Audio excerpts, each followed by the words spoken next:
In the beginning of the Civil War, the Union and the Confederate leaders strategized to lead their respective sides to many victories and losses that shaped the course of the war. In the first 2 years, the war seemed to vacillate between the Union winning and the Confederacy winning, but by the end of the first 2 years, the Confederates appeared to have the upper hand. The Civil War began on April 12, 1861, and lasted over 4 years. The two sides fighting the war called themselves the Union and the Confederacy. For the most part, the Unionists were found in the North, and the Confederates were found in the South. The main cause of the war was over the issue of slavery, with Unionists against it and Confederates for it. In the beginning of the war in 1861, each side developed various plans and strategies to win the war. For example, General Winfield Scott came up with a plan they called Scott's Great Snake, also known as the Anaconda Plan. Essentially, the Union wanted to choke the Confederates by splitting the region down by the Mississippi to plow them down and proposing a blockade of southern ports. Because the idea resembled a snake squeezing and suffocating its victim, the popular name arose.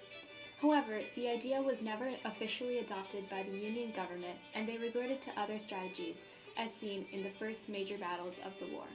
The first Battle of Bull Run, which took place on July 21, 1861, in Manassas, Virginia, was a clash between Confederate and Union troops.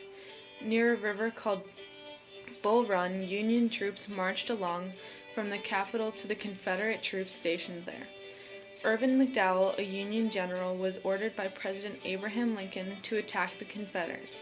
However, the Confederates were able to bring in reinforcements and were able to push through the Union line and send them fleeing with one rallying cry known today as the Rebel Yell.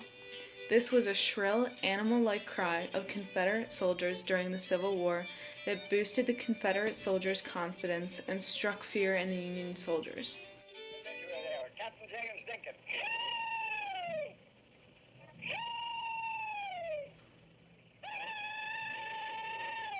Ultimately, even though they were unable to pursue the fleeing Unionists, this battle was a surprising Confederate victory and instilled hope in the Confederates for the future of the war. But on the Union side, they suffered a harsh defeat. After Irvin McDowell was defeated during the First Battle of Bull Run, President Lincoln appointed George B. McClellan as the general of the regular army stationed near West Virginia, and he eventually became general of the Army of the Potomac and general-in-chief of all federal armies. McClellan was considered a skilled general who was a Democrat and a staunch Unionist. He was also known for his organizational abilities, logistical strategizing, and his ability to raise soldier morale. He had early success by driving out the Confederates within the first few months of the war and earned the nickname Young Napoleon of the West. Although he led his army to many victories in the beginning of his career, he eventually became wary and reluctant to attack, causing him to lose the president's trust because his lack of action resulted in Confederate victories. However, despite these Union losses, the war had many Union victories as well in the first 2 years that countered the Confederate victories.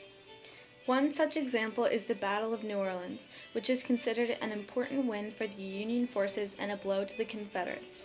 The battle began on April 24, 1862, when a Union admiral, David Farragut, led his forces in a bold dash past Jackson Fort and St. Philip Fort.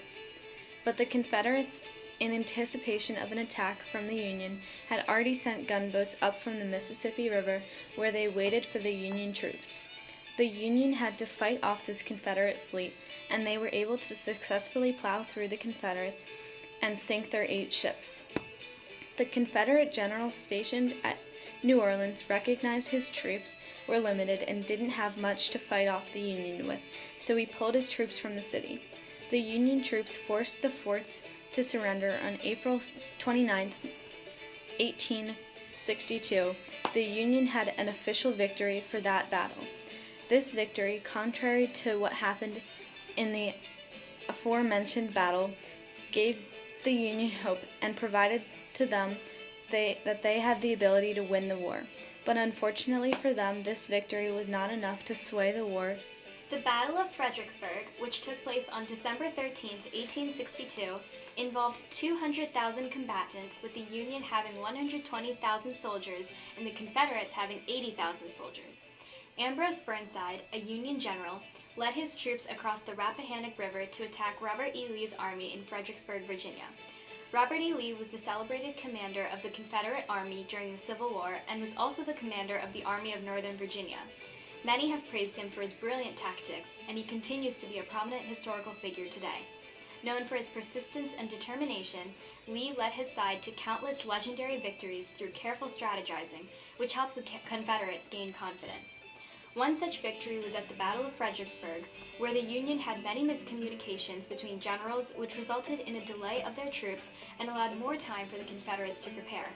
In Fredericksburg, Lee and his army defended their land expertly, while the Union suffered 13,000 casualties.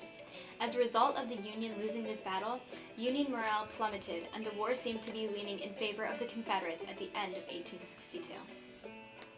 Ultimately, within the first 2 years of the American Civil War, skilled generals and commanders on both sides of the war were able to effectively lead their armies to numerous victories that impacted the course of the war, but also endured harsh losses that resulted in a fluctuating war that went on to last until April 9, 1865, almost 4 years after it began.